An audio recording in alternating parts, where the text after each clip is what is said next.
Você está assistindo especiais. O nosso assunto de hoje é o calendário maia, o fim do mundo.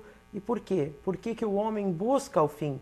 Professor, em toda a história da civilização, a gente encontra alguns povos afirmando que o mundo vai chegar ao seu fim. Por que o homem busca isso, professor? Como que sociologicamente, como dentro das sociedades das épocas, isso aí fazia sentido? E até hoje? Eu acredito que o filósofo Heidegger, ele nos deu um indicativo seguro em relação a isso, quando ele escreve no início do século XX a obra Ser e Tempo. Nós somos seres finitos, inexoravelmente condenados à morte. Então, criamos especulações em relação à nossa permanência existencialmente considerada, não só em nível pessoal, mas em nível coletivo também. Nós somos submetidos ao ciclo do tempo, pessoalmente e socialmente. E Heidegger vai nos afirmar que esta condição ela não é limitadora, ao contrário. Por compreendermos, por sabermos a inexorabilidade do fim, nos tornamos absolutamente criativos, buscamos romper com a mesmice da vida cotidiana, estabelecemos sentidos para a vida a partir do momento da morte. Então, de certa forma, em vários momentos da história humana, quando as forças sociais criativas se mostraram gastas, cansadas ou em crise, como é o que nós estamos vivendo hoje, elaboram então estes delírios através dos quais se afirma o final de um ciclo para o surgimento de outro, com o objetivo de fazer com que as forças criativas, sociais e humanas possam efetivamente outra vez aflorar e trazer um sentido novo para a nossa própria condição existencial humana. Então, nesses momentos graves de crise, provavelmente surja na condição humana o que Nietzsche também fala, o sobre-homem, ou seja, aquilo que na condição humana supera os seus próprios limites. E nós precisamos de uma crise neste sentido que nos desacomode para que o melhor da condição humana possa aflorar novamente. Me parece que esse é o momento, porque nós estamos com a nossa civilização vivendo esse momento derradeiro de crise existencial em todos os níveis. Até mesmo do ponto de vista ecológico, nós chegamos num limite. Então, é preciso construir algo novo. Então, surge outra vez a ideia de pôr fim a tudo que existe para recomeçarmos outra vez.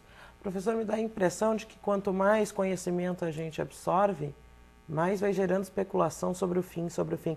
Todas as civilizações, ao que me parece, que chegaram no seu ápice, elas desaparecem, ou elas sucumbem. Será que nós estamos sucumbindo? Bom, o historiador Toynbee, ele elaborou justamente isto como uma espécie de lei da história das civilizações humanas. As civilizações surgem, as civilizações se desenvolvem, atingem o seu apogeu e entram em declínio e em decadência. Me parece que alguns aspectos da nossa civilização estão em total e franca decadência.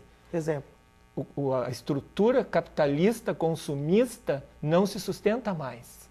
Não é mais possível a manutenção de um modelo econômico predatório e exploratório, não só da natureza, mas do que objetifica a própria condição humana. Então, neste sentido, eu teria que te afirmar que muitos aspectos conflitantes da nossa civilização indicam realmente um sentido de queda. Agora, estas mesmas forças humanas criativas se reestruturam para então dar prosseguimento a um novo processo civilizatório.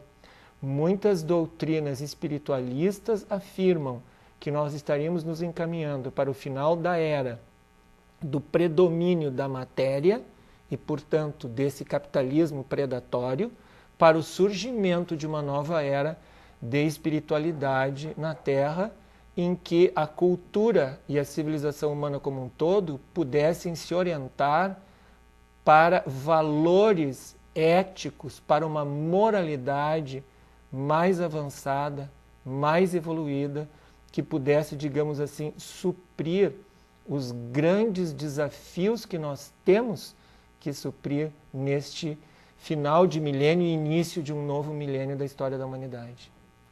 Quem são as pessoas que ficam mais sensíveis, professor, a esse tipo de profecia e ou vamos chamar de especulação, né?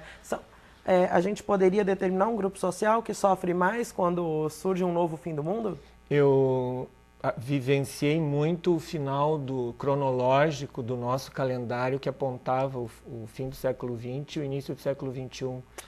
Grupos de fundamentalistas religiosos de vários matizes, principalmente cristãos, se reuniram em várias igrejas do mundo porque se consideravam justos e esperaram, então, 1 minuto, 2 minutos, 5 minutos, o retorno triunfante do Cristo que os resgataria para uma vida de vitória.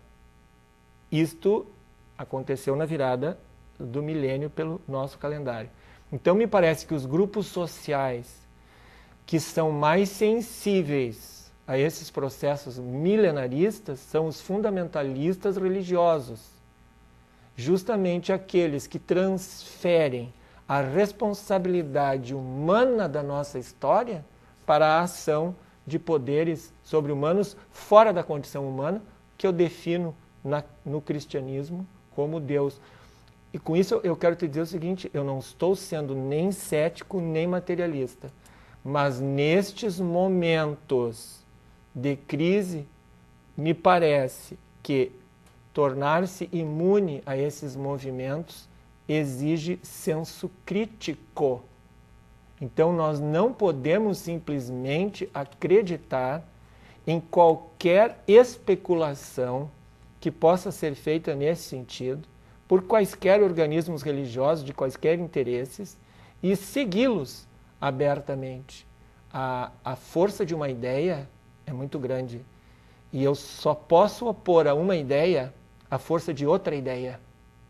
Só existe um antídoto contra uma ideia. Por ideia se morre, por ideia se mata. A humanidade é cheia de ações violentas de fundamentalistas religiosos. A história americana recente, nos Estados Unidos, mostra isto, de líderes fanáticos que fanatizaram grupos de pessoas que acabaram se autodestruindo com estas informações desencontradas de fim de mundo. Como é que, na sua opinião, antes o senhor falava sobre um crescimento espiritual da sociedade, para tentar ter valores morais, mas uma sociedade que, ao que parece, tem... a nossa sociedade hoje, ela parece que não está um pouco despudorada demais, vamos chamar assim. Quer dizer, as mulheres lutaram, por exemplo, para ter liberdade de trabalhar, elas queriam ter direitos iguais, e aí, hoje, tendo essa liberdade, elas confundem com libertinagem e ficam presas a vários aspectos, como eu preciso ser como os homens, então eu preciso beber como eles bebem, eu preciso me relacionar com tantos homens quanto um homem consegue se relacionar com tantas mulheres. Como é que uma sociedade assim pode alcançar esse crescimento?